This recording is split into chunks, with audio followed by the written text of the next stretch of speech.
तरफ जाए जो समाज सदियों से उपेक्षित रखा गया, या वो ऐसा क्षेत्र है जहां जाना वांछित नहीं माना जाता है। वो उन क्षेत्रों में जाते हैं, जब वो जाते हैं तो करते क्या है? एक्टिविस्ट की तरह जब वो जाते हैं और उनकी किताब आती है झारखंड के आदिवासियों के बीच, जब इस पुस्तक को देखते हैं तो अमूमन ये लगता होगा कि सब कुछ आदिवासियों की, उनके समुदायों की और खास तौर से झारखंड आंदोलन के सवालों की ही बात की गई है, ऐसा प्रतीक लग सकता है। लेकिन बतौर विचारक और चिंतक हम गहनता से देखते हैं वीर भरत तलवार जी के प्रयास को, तो हम ये पाते हैं कि वो उपनिवेशवाद के संदर्भ को बहुत ही सूक्ष्मता के साथ रखते हैं, और साथ ही साथ जब वो झारखंड के संदर्भ में बात करते हैं, झारखंड आंदोलन के संदर्भ में बात करते हैं, तो वे आजादी के बाद नए बनते भारत के सामाजिक टकरावों की तरफ इशारा करना चाहते हैं। अमूमन झारखंड आंदोलन के नेतृत्वकर्ताओं को लोगों ने महज एक अस्मितावादी संघर्षकर्ता या नेताओं की तरह देख करके उसको एक सीमित ढांचे में ढाल दिया है। तलवार जी इसका अतिक्रमण करते हैं, निषेध करते हैं, और हम खुद देखें, अगर 47 के बाद के भारतीय समाज के आपसी टकराव है तो उस टकराव के कौन कौन से प्रमुख बिंदु हैं, और स्वतंत्र भारत में अगर नया समाज बन रहा है, नई सामाजिक संरचना बन रही है, तो सामाजिक टकराव की कौन कौन सी स्थितियां हैं और उसका उदाहरण कहां है? इसमें झारखंड आंदोलन एक सबसे बड़ा उदाहरण है। और जब वो शांत पत्र निकालते हैं या पत्रिकाओं का संपादन करते हैं, एक्टिविस्ट की तरह वहां जाते हैं, तो केवल एक्टिविस्ट की तरह नहीं संघर्ष करते, बल्कि बुद्धिजीवी की तरह, बौद्धिक की तरह उन जन आंदोलनों की व्याख्या कर रहे होते हैं। हम उपनिवेशवाद विरोध के समाजों की अगर हम बात करें, हम झारखंड के समाज की बात करें, हम अफ्रीकी समाजों की बात करें, हर समाजों की बात करें जहां की जनता ने उपनिवेशवाद या साम्राज्यवाद के विरुद्ध संघर्ष किया, उन्होंने अपनी मातृभाषा में अपने देशज संगठनों के साथ संघर्ष किया, भले ही उन्होंने उन चीजों का वैचारिक विश्लेषण ना किया हो, बौद्धिक विश्लेषण ना किया हो, लेकिन उनकी गतिविधियों में, उनकी क्रियाओं में उनकी जो मंशा रही है, मुक्ति की जो मंशा रही है, उपनिवेशवाद की रही है। तो तलवार जी वहां जाकर इन सारी चीजों को प्रकाशन में लाना शुरू करते हैं। और हमें याद करना चाहिए, रविभूषण सर है यहाँ, बाकी सब भी हैं, किशोर सर भी है। झारखंड आंदोलन को किस तरह से देखा गया, मार्क्सवादियों ने किस तरह से देखा, समाजवादियों ने किस तरह से देखा, कांग्रेस की बात तो हम छोड़ ही दे, ये हमारी स्मृतियों में है। लोग ये कहते थे कि देखो ये कोल लोग भी राज करेगा, ये बात कही जाती है, आदिवासी को कोल कहा जाता है, क्योंकि यार ये जो आदिवासी है जंगल, ये भी शासन करेंगे, ये अलग राज मान रहे हैं। और कम्युनिस्ट पार्टियों तक ने भी झारखंड आंदोलन का साथ नहीं दिया। ये बहुत बाद में, बहुत वैचारिक बहसों के बाद ये बात आती है। इसलिए जब झारखंड के आदिवासियों के बीच पुस्तक में जब वीर भरत तलवार लिखते हैं कि झारखंड आंदोलन क्या, क्यों और कैसे, जब ये बात करते हैं तो वे स्वतंत्र भारत में उभर रहे उन नए सामाजिक टकराव की तरफ इशारा कर रहे हैं, जो टकराव इतिहास में थे। संविधान बनने के बाद इन्हें हल होना चाहिए था, नए परिवेश में इन चीजों की नई स्थिति आनी चाहिए थी, लेकिन वो नहीं आई। और इसमें केवल संसाधनों की बात नहीं थी, इसमें भारतीय समाज की जो अपनी संरचनागत स्थिति है, जिसमें जाति एक अनिवार्य प्रश्न है, वह और जो श्रेष्ठता की जो चीजें हैं, वो चीजें अनिवार्य रूप से संलग्न है। और वीर भरत तलवार जी को वैचारिक रूप से इससे संघर्ष करना पड़ रहा है, और इस संघर्ष के लिए वो तथ्य जुटाते हैं। सारे तथ्य कहाँ मिलेंगे? ये तथ्य उन्हीं उपेक्षित उत्पीड़ित समुदायों की भाषाओं में होंगी, संस्कृतियों में होंगी, उनकी साहित्यिक अभिव्यक्तियों में, उनके विचारों में होंगी, और तब जाकर वे उन समुदायों के जन बुद्धिजीवों के यहाँ जाते हैं जो अपनी मातृभाषा में चीजों को दर्ज कर रहे हैं। जैसे वो मुंडा समाज के इतिहास की बात करने वाले, उसका लेखन करने वाले, मुंडारी भाषा में मुंडा आदिवासियों का इतिहास लिखने वाले साधु मुंडा का जिक्र करते हैं, और वो लिखते हैं कि साधु मुंडा पहले इतिहासकार है जो आदिवासियों का इतिहास आदिवासियों की भाषा में जब हम झारखंड के आदिवासियों के बीच एक्टिविस्ट की नोट की बात करें तो झारखंड के संदर्भ में कई काम हुए हैं। हम आजादी के पहले के कामों की अगर हम देखें, उसका जिक्र करना चाहे तो बहुत बड़ा काम किया एक जर्मन पादरी थे जॉन हॉफमैन ने, जिन्होंने मुंडारी भाषा पर काम किया। मुंडारी एनसाइक्लोपीडिया 16 खंडों में प्रकाशित किया। 1910 में उसका प्रकाशन आया। 1912 ईस्वी में शरदचंद्र रॉय ने the Mundas and their country लिखी। उन्होंने मुंडाओं का असलों का इतिहास का संदर्भ पूरा लोकेट किया। उसी दौर में डब्ल्यू.जी. ऑर्चर ने मुंडा दुरंग किताब लिखी। आजादी के बाद अगर हम देखें आदिवासी क्षेत्रों में जो काम करने के लिए बौद्धिक बुद्धिजीवी जा रहे हैं, जगदीश त्रिपुरायतन जो गांधीवादी विचारक है, वो बांसुरी बज रही है आदिवासी मुंडा भाषाओं के गीतों का संकलन कर रहे हैं, मुंडारी कथाओं का संकलन कर रहे हैं। मुंडा समाज की बात करें जिनके बीच तलवार जी एक्टिविस्ट की तरह है, जिन समाजों को अपने करीब से देख रहे हैं, उसी समाज के बहुत बड़े मानव शास्त्री हुए हैं सेन जोफलो। उनकी किताब है तुलसीनामा और उन्होंने मुंडाओं के संस्कृतियों का, मुंडाओं की आदिवासियों की आदिम कविताओं का अध्ययन करते हुए किताब लिखी। बहुत ही मोटी किताब है, द म्यूजिकल कल्चर ऑफ मुंडा। हम तलवार जी के काम को देखें और पहले के कामों को देखें तो हम ये पाते हैं कि पहले के जो काम थे उसमें आदिवासियों की चिंता, आदिवासी सवाल आ रहे हैं, लेकिन एक अलग बात है जो तलवार जी यहाँ लेकर आ रहे हैं, वह है उपनिवेशवाद का संदर्भ और स्वतंत्रता के बाद बनते हुए नए भारत के सामाजिक टकरावों की पहचान। और आजादी के बाद हुआ क्या? हम नई औद्योगिक नीति की तरफ गए और नई औद्योगिक नीति में बांध, कारखाने, माइनिंग को बढ़ावा देना जरूरी भी था देश की प्रगति के लिए। और वो सारी चीजें कहाँ है? वो सारी चीजें झारखंड में। हम ये देखें जैसे ही बांध बनते हैं, कारखाने बनते हैं, नई कॉलोनियां बनती है, नई आबादी आती है और पहले से बसी हुई आबादी और नई आती हुई आबादी के बीच जो सामाजिक टकराव होता है, दुर्भाग्यपूर्ण तरीके से बात मुझे कहना पड़ रहा है कि आधुनिक समाजशास्त्रियों ने इस विषय पर काम नहीं किया या कम किया। कवि जी ने सही बात की, एक आलोचक होने के नाते सिर्फ आलोचना में नहीं रहते, वो समाज विज्ञान के क्षेत्र में प्रवेश करते और तब जाकर वो ये देखते हैं कि जो आदिवासी समाज है झारखंड का, जो झारखंडी समाज है जिसमें आदिवासी और गैर आदिवासी है, और गैर आदिवासी में कौन? तो हिंदू वर्ण व्यवस्था में सबसे निचले क्रम के जो लोग थे, पिछले समाज के, दलित समाज के लोग थे, जिन्हें झारखंड में सदान कहा गया, और जो आदिवासी है इनसे मिलकर झारखंड का समाज बन रहा है। लेकिन जब तलवार जी झारखंडी समाज का विश्लेषण करना चाहते हैं तो वे उसमें ब्राह्मणवादी पहलुओं की खोज कर रहे हैं। सवाल है क्यों ब्राह्मणवादी पहलुओं की खोज कर रहे हैं?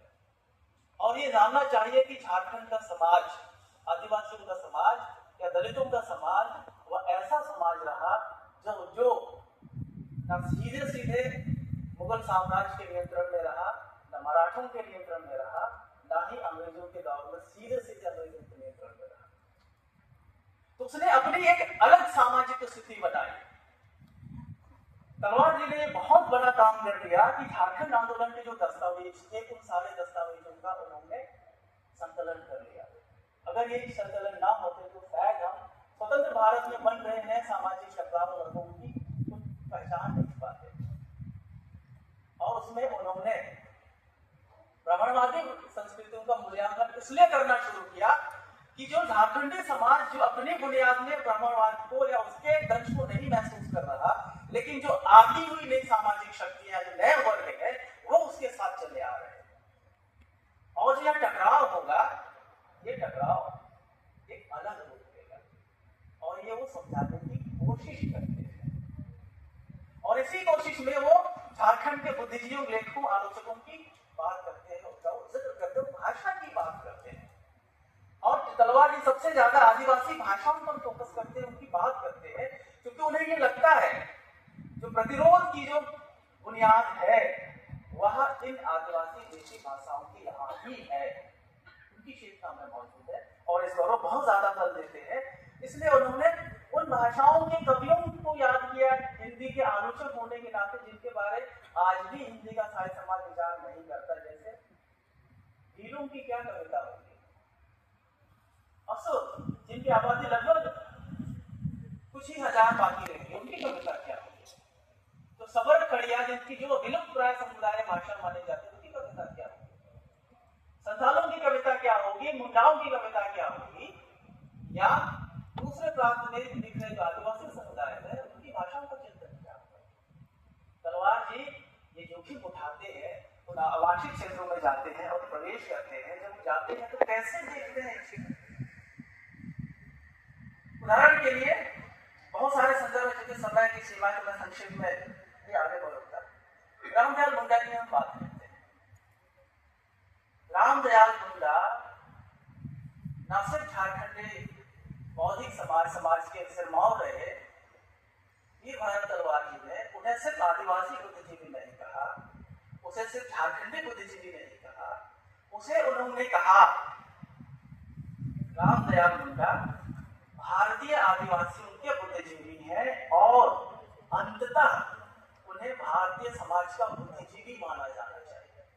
वो लिखते हैं कि भारत के आदिवासी बुद्धिजीवियों पर जब भी विचार किया जाएगा, रामदयाल मुंडा का नाम उनके श्रेष्ठ बुद्धिजीवियों में गिना जाएगा। रामदयाल को सिर्फ आदिवासी बुद्धिजीवी के रूप में नहीं देखा जाना चाहिए, रामदयाल को सिर्फ आदिवासी बुद्धिजीवी के रूप में नहीं देखा जाना चाहिए, उन्हें भारतीय बुद्धिजीवी के रूप में देखा जाना चाहिए। जब ये बात कहते हैं तो मुझे जयपाल सिंह मुंडा का प्रसंग याद आता है। जयपाल सिंह मुंडा को लोगों ने आदिवासियों का नेता टैग कर दिया।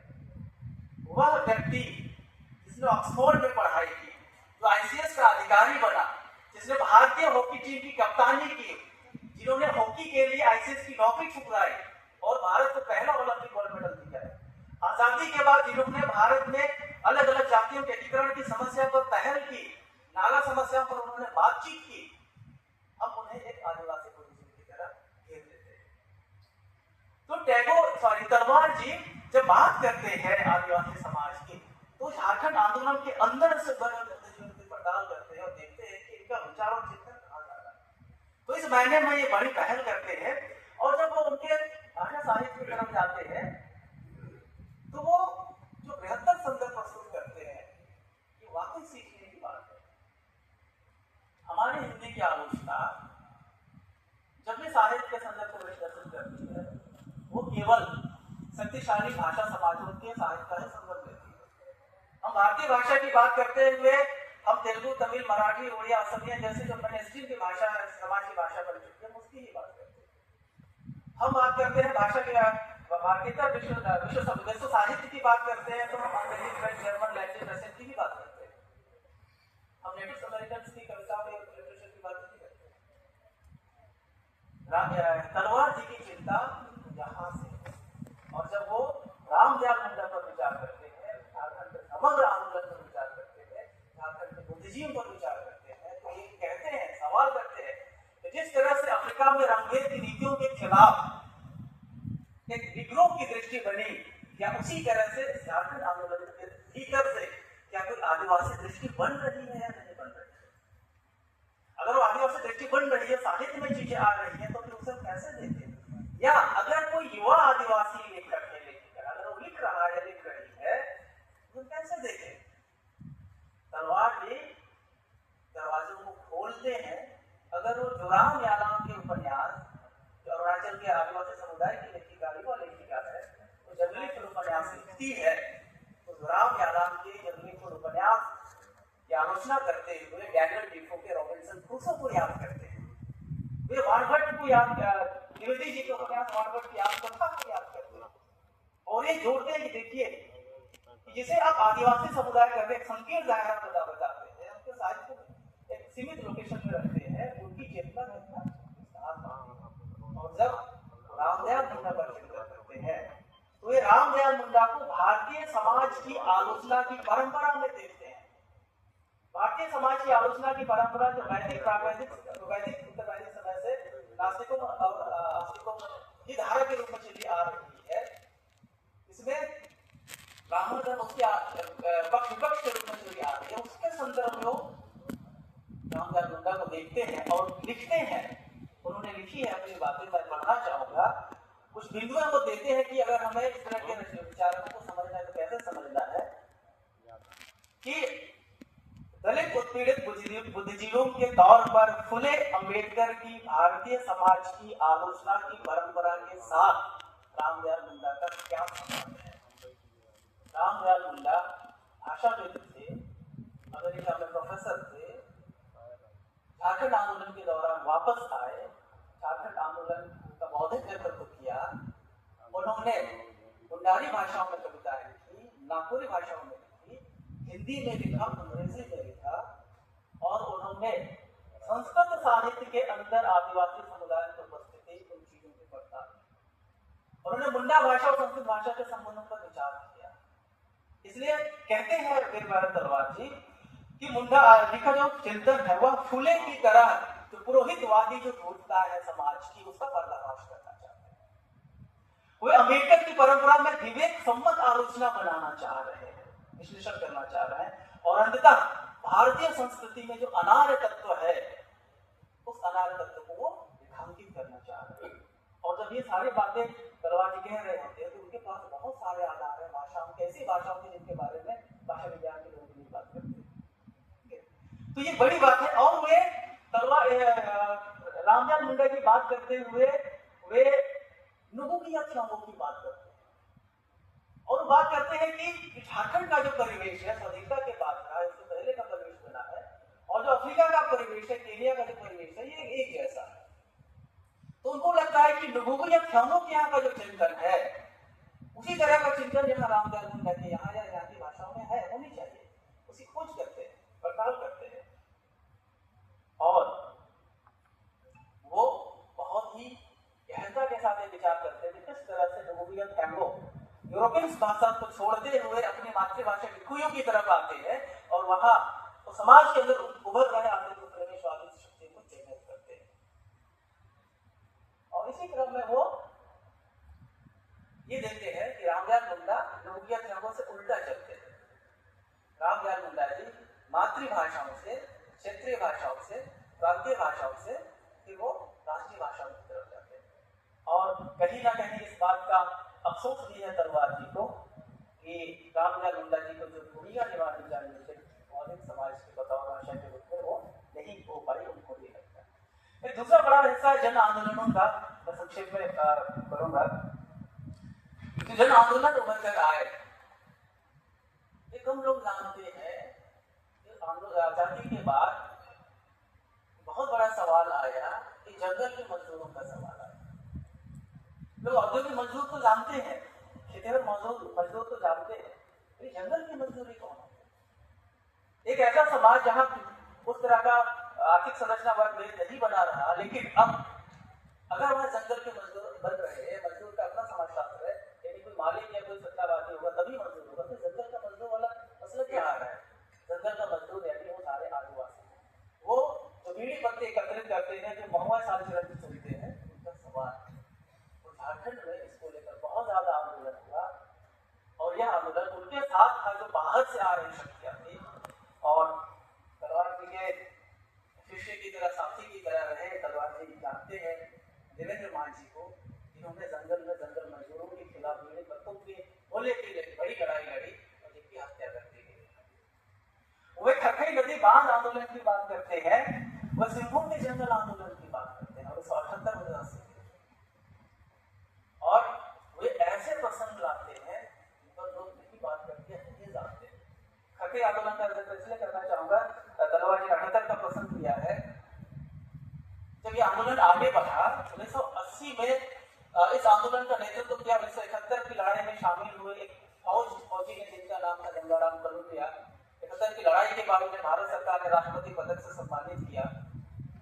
जब वो वापस अपने गांव आए तो उनका गांव पूरी बाढ़ परियोजना से विस्थापित हो रहा था। उन्होंने आंदोलन शुरू किया। दुर्भाग्यपूर्ण तरीके से भारत की सेना ने, गोरखपुर सेना के उस व्यक्ति को जो जन आंदोलन का नेतृत्व कर रहा था, उसकी हत्या कर दी।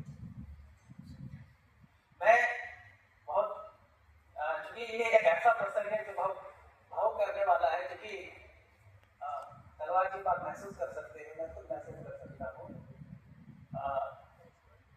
तलवार जी ने एक बात कही भूमिका में, मुझे नहीं पता कि लोग मुझे याद करते हैं कि नहीं याद करते।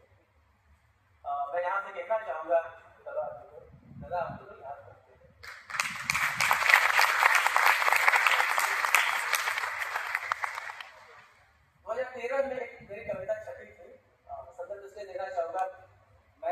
समाज के संदर्भ को ही बढ़ाना चाहता हूँ। कविता गंगाराम कलौटिया पर मैंने लिखी थी, वो छपी थी 2013 में आउटलुक में।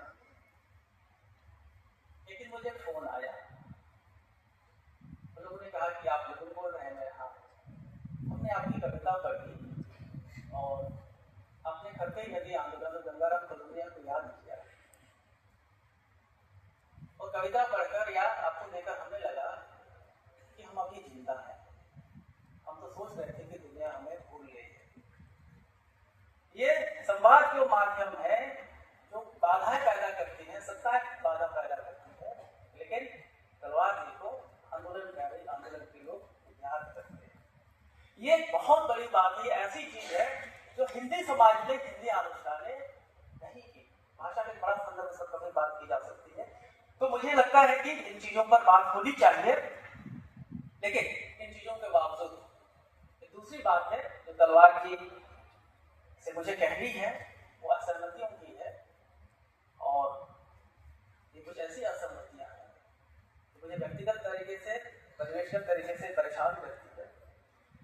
तलवार जी आदिवासियों की बात उपनिवेशवाद के संदर्भ में करते हैं, समाज विज्ञानी की तरह जाते हैं, लेकिन इसके बावजूद भी कुछ चूक करते हैं, कुछ सीमाएं बनाते हैं जो बहुत घातक है, और ये सीमाएं खुलकर उभर कर आई है उत्पीड़ितों के सामाजिक विमर्श में। और जब वो आदिवासी समाज की बात करते हैं, अब पता नहीं तलवार जी से बातें कैसे चूक हो गई, वे आदिवासी समाज की बात करते हैं। आदिवासी समाज को आदिवासी अवस्था वाला समाज कहते हैं, प्रिमिटिव स्टेज वाला समाज कहते हैं, और ये बहुत घातक चूक है। लिखते हैं, उन्होंने लिखा इस पुस्तक में, उसका मैं संदर्भ पढ़ना चाहता हूं कि एक जमाने में सवर्ण हिंदू भी आदिवासी जैसी जिंदगी ही बिताते थे। जब वेदों की रचना हुई थी, या जिसे वैदिक सभ्यता कहा गया, आर्य भाषा बोलने वाले भी गण यानी ट्राइब्स के रूप में ही थे। ये बात तो कहते हैं आदिवासी समाज के अंदर टकराव को निश्चित करते हैं समाजशास्त्री की तरह। आगे कहते हैं, ट्राइबल क्वेश्चंस की बात करते हुए वो हिंदी से झारखंड से बाहर निकलते हैं और वो अंतर्राष्ट्रीय समाज में जाते हैं।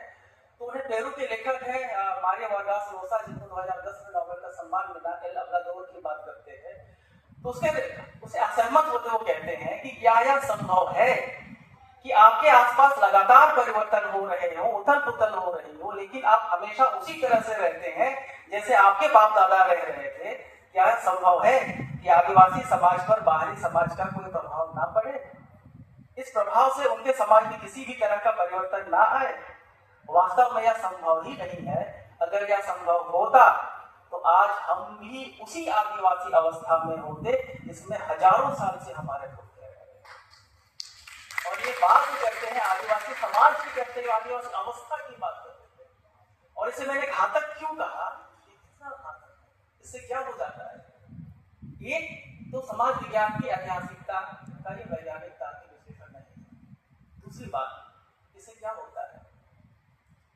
जैसे आप आदिवासी समाज को प्रिमिटिव स्टेज का समाज कह लेते हैं, आप क्या कहते हैं? अपने आप को सभ्य समझना शुरू कर देते हैं और कहते हैं कि आदिवासी को ही सभ्य बनाना है। आप कहते हैं कि आदिवासी मुख्यधारा से बाहर है, हमें आदिवासियों को मुख्यधारा में ले आना है। हम कहते हैं कि आदिवासियों का विकास नहीं हुआ है तो आदिवासियों का विकास करना है। हम कहते हैं कि हमें आदिवासियों की सेवा करनी है। और ये ऐसी चीजें हैं जो आदिवासियों की देशज चेतना है, उनकी जो मौलिकता है, उनकी स्वायत्तता है, उनकी जो संस्थागत स्थितियां है, उनके अपने जो आंतरिक संस्थागत संरचना मूल्य है, उनका निषेध करती है। और भारत के समाजशास्त्रियों की बड़ी गलती की है। श्यामाचरण दुबे जैसे प्रगतिशील समाजशास्त्री ने भी ये बात लिखी है कि आदिवासी समाज दूर ही कटे छटा रहना चाहता है और संस्कृतियों का संकुल नहीं बनाना चाहता। और इसका फायदा किसको मिलता है? इसका इस्तेमाल करती है राज्य सत्ताएं। वो कहती है कि क्योंकि आप पिछड़े हैं तो हम आपके लिए नीतियां बनाएंगे। और जबकि अब तो भारत में विद्वानों के कहना छोड़ देना चाहिए।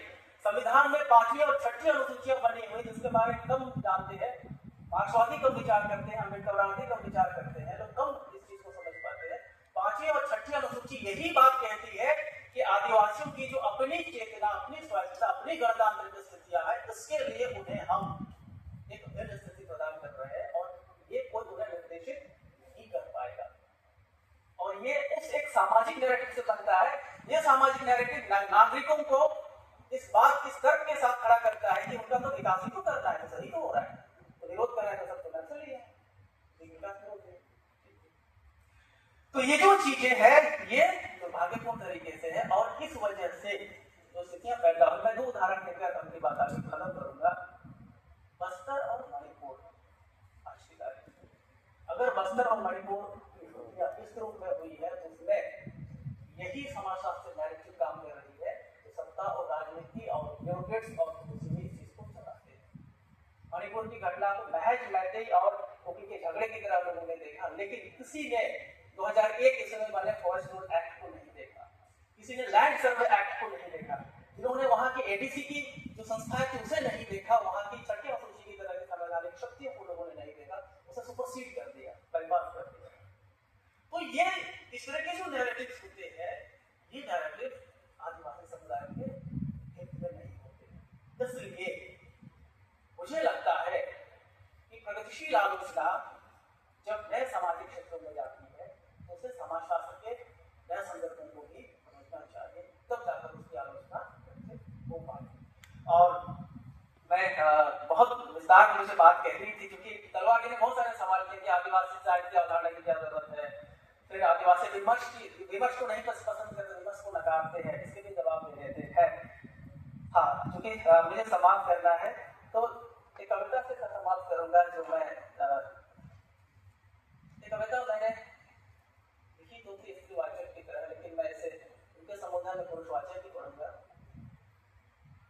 ये पहला अवसर है जहां मैं सार्वजनिक तौर पर तलवार जी से बात कर रहा था। मैं जब बीए की अंतिम कक्षाओं में था, जब एलएलबी में प्रवेश कर रहा था, मैं बहुत परेशान और बेचैन रहा करता था। तलवार जी जानते हैं केवल झारखंड की बात आप करिए, झारखंड बनने के बाद मतलब कि एक ऐसा बेहतर समाज होना चाहिए था, उसकी वस्तु तो यह थी कि झारखंड में कम से कम 32 हथियारबंद संगठन थे और कहीं भी निकलिएगा आपको केवल हथियारबंद लोग ही दिखाई देते। बहुत बेचैन परेशान था उस दौरान। मैं अपनी बात सार्वजनिक तौर से तलवार से कहना चाहता हूँ, इन सारे आलोचनात्मक लेखन से नहीं, उनके कर्म से मैं जानता था, परिवेश से जानता था। मैंने इनके लिए 2.5 पेज की चिट्ठी लिखी थी कि मैं तलवार जी को चिट्ठी भेजूंगा। डर से संकोच से वो चिट्ठी में नहीं भेज पाया, चिट्ठी खो गई। 2011 में मैं दिल्ली आया, तलवार जी से मिलने ही आया था और उनसे मैं मिला, बातचीत की और अच्छी बातचीत हुई। एक शिकायत दर्ज कर ली है तलवार जी से कि आदिवासी समाज की अगर हम बात करेंगे, उसके बाद हम करना चाहिए तो आपको और हंसना चाहिए था और उतरना चाहिए था। मुझे नहीं लगता है 2004 के बाद के जो बदलते हुए संदर्भ है तो आप देख पाए, मुझे और जरूरत थी। इसलिए कह रहा हूँ क्योंकि नीतिगत स्तरों पर, सांस्कृतिक स्तरों पर देखिए, वेरियड एल्विन ने जो कोशिश की थी, एक पादरी, ऐसा पादरी जो आया था घर परिवर्तन के लिए, लेकिन एक भी आदमी का घर परिवर्तन नहीं कराया, तो आदिवासियों ने उनकी जिंदगी बदल दी। उस तरह से कोई भी व्यक्ति, कोई बुद्धिजीवी नहीं बन पड़ाया। हम रामदास मुंडा की बात कर सकते हैं, रघुवंश शर्मा की बात कर सकते हैं, लेकिन अब एक घनघोर अभाव है जो तलवार जी खुद महसूस करते हैं। मैं आपके लिए एक कविता पढ़ करके मैं अपनी बात खत्म करना चाहूंगा। तुम आए जैसे लोग पहले भी आए, अंग्रेज आए, धिक्कू आए, सरकारी नीतियां आई, पुलिस आई, वे सभी तो लौट गए एनजीओ की तरह, लेकिन यहां रह गई, यही रह गई उनकी छाया, सुधार योजनाओं की बेसुरी आवाज के साथ। लेकिन तुम आए थे तो ऐसा लगा था उलगुलान का संदेश आया है दूर गांव से। तुम आए थे तो लगा था जैसे उलगुलान का संदेश आया है दूर गांव से। नगाड़े बजने लगेंगे फिर से फूल के गीत गाए जाएंगे, महुआ के दरख्तों में भी यही उम्मीद दिखी थी।